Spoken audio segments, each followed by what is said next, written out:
The healthcare detective Frank Lalli has written a book for Simon & Schuster about how to get affordable healthcare, called Your Best Healthcare Now. It is available online, in-store, wherever fine books are sold.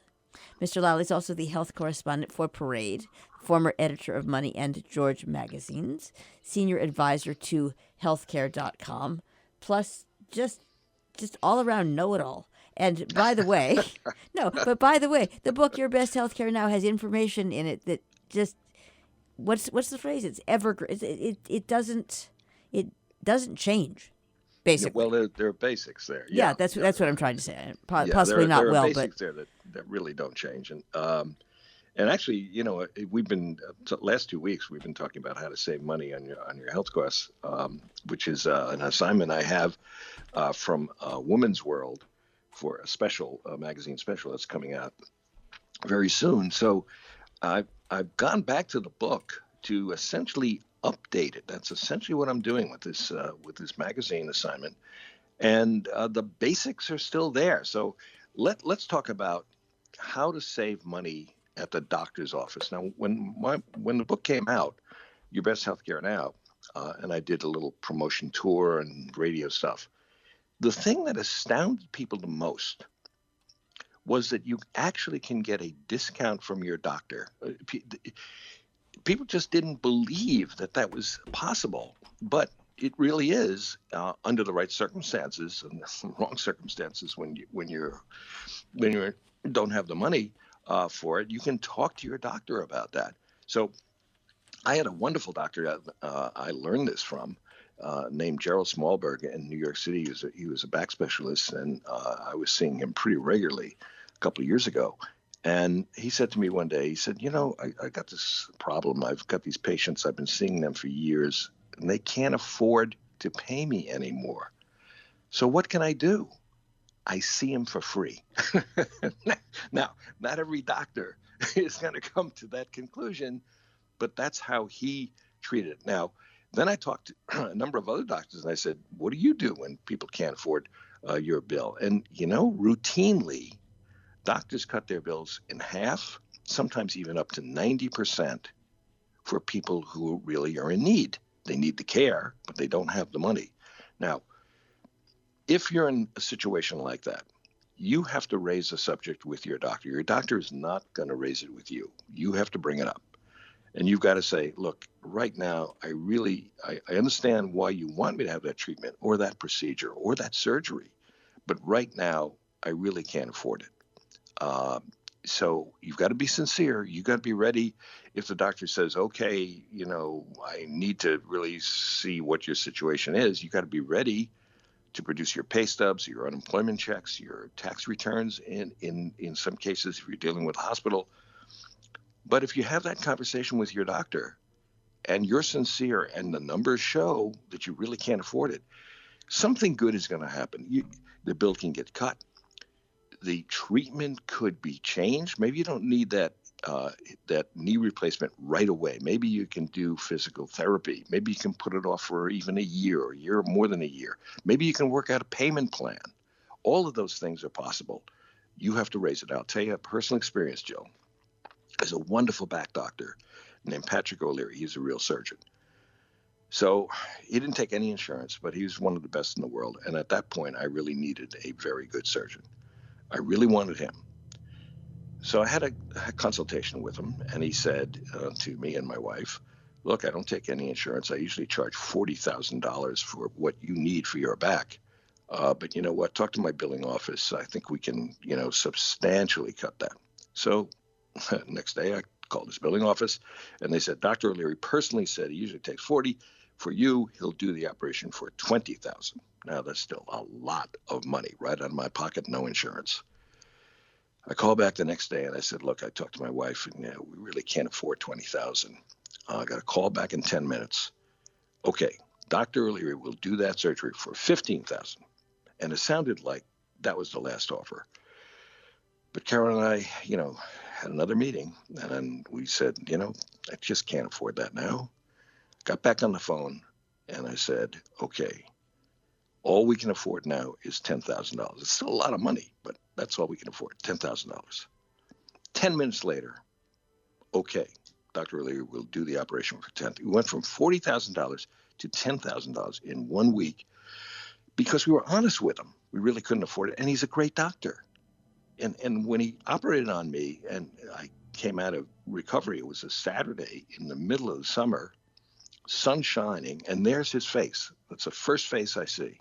And I said, you should be in the Hamptons, right, with all the other doctors. And he said, nope, I belong right here next to you. You're my patient, and I'm here to make you better. So I think there are doctors like that, Jill. I don't know in your experience with doctors. I think there are doctors like that all over the country. If you sit down and have an honest conversation with them, you can come to a meeting of the minds on what the cost is going to be and on a plan that makes sense for you and for your wallet. Have you had experiences like this? Yep. But you have to ask, and this is, this is truth held to be self-evident. There are a lot of people who don't like to ask. Yes, I think that's true. And unfortunately, and what you said is very true. Unless you ask, no one is going to sit there and say, "Hey, yeah, we'll knock it down to 3/4 for you." And what worries me is, people don't want to ask don't want to admit that they look. Well, of course, times are tough. This is 2020. This is a tough year. This makes it even worse. And they don't want to admit it. So what do? They don't get the care. Well, you don't get the care, you end up really sick. So never put yourself in that situation. Another thing, another way to approach this is if a doctor, and I think we know that 90% of regular doctors accept Medicare, and some take Medicaid, which is even less money for the treatment. You can say, look, if the doctor is taking Medicare, you can say to the doctor, I'll pay you the Medicare rate, right? Now, honestly, if he treats you as a Medicare patient, he's actually not losing any money. I mean, he treats Medicare patients all the time. He takes those low fees from Medicare. You're just one more, right? So that's an approach that you can take. You take Medicare, I'll give you the Medicare rate. He's not losing a dime. Also, you can say, not only will I pay you the Medicare rate, I'll pay you the Medicare rate in cash right now. Now, doctors, you ask any doctor, they just pull their hair out dealing with insurance companies. There's a hassle involved. You're waiting for the check from the insurance company. In many cases, they'll take cash right from you. They may be able to get $1,200 from the insurance company if they wait a while, but they'll take $1,000 from you on the spot. It's another way to approach it. Another thing, and this is really important. When you're seeing your doctor, don't overuse. Don't go to a doctor if you don't have to go to a doctor. Certainly, if you have a symptom and you have a condition, absolutely see the doctor. But don't overuse it. Don't go to see a doctor set on a calendar. Oh, gee, it's February. It's time for me to go see my doctor. If you're under 50, all the studies show this. You can skip a regular checkup. If you don't have any symptoms, right, and you're under 50, you can skip it a year or even 2 years without being putting yourself in jeopardy. If you've got a symptom, a fever, a bad cough, go see the doctor immediately. Don't just say, hey, it's February, time to see the doctor if you're feeling well. Here's the bright line. If you're over 50, then it's a different story. Then go see your doctor on a regular basis, at least once a year. What you want to do if you're over 50 is to go into the doctor's office, not as a stranger. If you walk in, the doctor hasn't seen you for 3 or 4 years, well, guess what? He needs a new baseline for you. That means a whole battery of tests. That means a whole bunch of costs for you. So don't get yourself into a situation. If you're over 50, see your doctor on a regular basis. When you call up, do not say, I'm coming in for a routine checkup. There is no such thing as routine checkup. Routine to you is not routine to the doctor. Routine for him may be $600 worth of blood tests. Okay, that's routine. I do it all the time. Okay, you don't want to do that. You want to be as specific as you possibly can. You want to say, I'm coming in for my flu shot, only my flu shot, or I'm coming in to discuss my health plan, not to be examined. You've got that understanding with whoever books it. When you go in and see the doctor, you repeat it. I'm here for my flu shot. I'm here for a conversation about my health plan. I don't want to be examined. Now, here's the thing, Joe. If you're in a doctor's office and you cough, okay, don't cough unless you really mean it. Don't cough unless you really have a cough. Because if the doctor picks up a symptom or what he thinks may be a symptom, so that's an ugly cough you just had, or I don't like the sound of your heartbeat or your pulse, your breath is rattling a little bit, you get short of breath, you got any problems there? Okay. At the point where it goes from a conversation like that to him diagnosing you, that's when the meter starts running. Okay, you came in for a flu shot, but now you're being examined. And the thing is, by law, the doctor does not have to tell you that I am now beginning to actually evaluate you. I'm beginning to examine you. No law for a regular patient with private insurance. So you have to have that clear understanding so there's no confusion that if you pick up a symptom or need to examine me, we need to stop. You need to discuss that with me. You need to tell me why you want to evaluate me. And that's the phrase. Why do we want to evaluate me? What's it going to cost me? And do we have to do it now? Do we have to do it right now? Because if it's blood tests or some other radiology or something like that, maybe you can x-ray for your chest. You can get a script, and then you can go to clearhealthcosts.com, and you can shop for a clinic down the street that'll do it better, and then you can bring do it for cheaper and just as well, and then bring back the analysis to your doctor and discuss it. One point on this. If you are a Medicare patient, you've got original Medicare, then the doctor must, by law, warn you that he's now about to do some treatments that's going to cost you extra money. He has to show you an advanced beneficiary notice. That's what it's called, advanced beneficiary notice. You have to sign that. It's a waiver. You're going to pay more. You know it. If you're in private insurance or insurance at work, or you're in an Advantage plan, I'm sorry, the law does not force the doctor to warn you. So you've got to set that up ahead of time. All this makes sense, Joe? Yep. Okay. But I'm going to add that people, again, need to be more communicative just by and large than they typically are. I can't say it any more plainly than that. Yes. Because unless you look up and say, yo, sir, what are you doing? Or can we stop? And it gets harder and harder. Based on your familiarity and based on your concern and based on everything, it's not so easy, is what I'm saying. Right. Well, I think, if you're over 50 and you are seeing your doctor on a regular basis and you are going in when you have symptoms, then you've got a relationship. So chances are your doctor is going to say something like, I don't like the sound of that. Okay. All right. Now, you don't just say, oh, that's the point where you say, okay, tell me what concerns you and what do you think you need to do right now? And why should we do it right now? And what's the cost going to be? You got to pick up on that. The burden's on you. It's not unfortunately by law, unless you're a Medicare patient, the burden's on you. Here's another burden.